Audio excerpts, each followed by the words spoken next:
Гран-при и денежный приз. Крымско-татарский танцевальный ансамбль «Фидан» привез на родину высшую награду с 10-го международного конкурса фестиваля национальных культур и фольклора, который прошел в Москве. Для нас это был первый такой масштабный конкурс, и мы постарались привести и показать достойно нашу крымско-татарскую культуру. Наши старания были хорошо оценены жюри.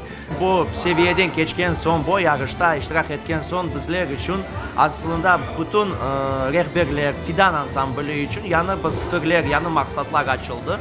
Endi Kırım'dan tek değil de bütün dünyaca, bütün çeşitli türlü halklara, medeniyetli festivallerde, yarışlarda bizim maksadımız iştirak etmeye ve yüksek derecede bütün dünyaca Kırım Tatar medeniyetinin tanıttırmağa, aşılatmağa adamlara. В фестивале приняли участие представители 14 культур, среди которых индийская, корейская, армянская и другие. Но единогласным решением жюри гран-при получил ансамбль «Фидан», представивший культуру крымских татар.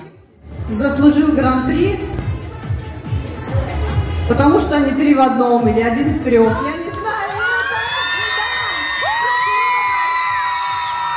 Ну что, друзья, диплом гран-при элите награждается ансамбль «Крымско-татарского танца «Фидан».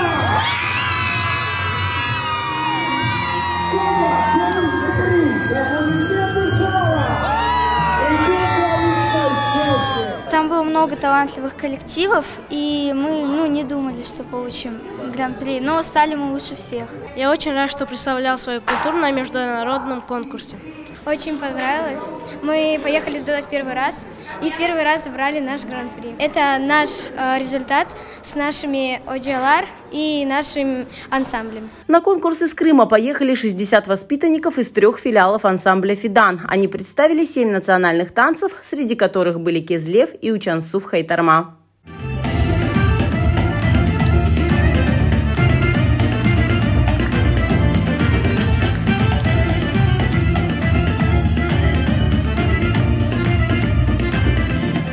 Мы для себя сделали вывод, что нужно в первую очередь, наверное, детям давать какое-то актерское мастерство, потому что сцена, она помимо танца, она еще и нужна харизма, а харизма заключается в актерском мастерстве.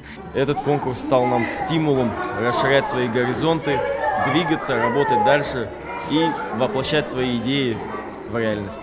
Не менее ярким стало возвращение победителей в Крым. В аэропорту их встретили живой музыкой, плакатами, шарами и попросили на бис.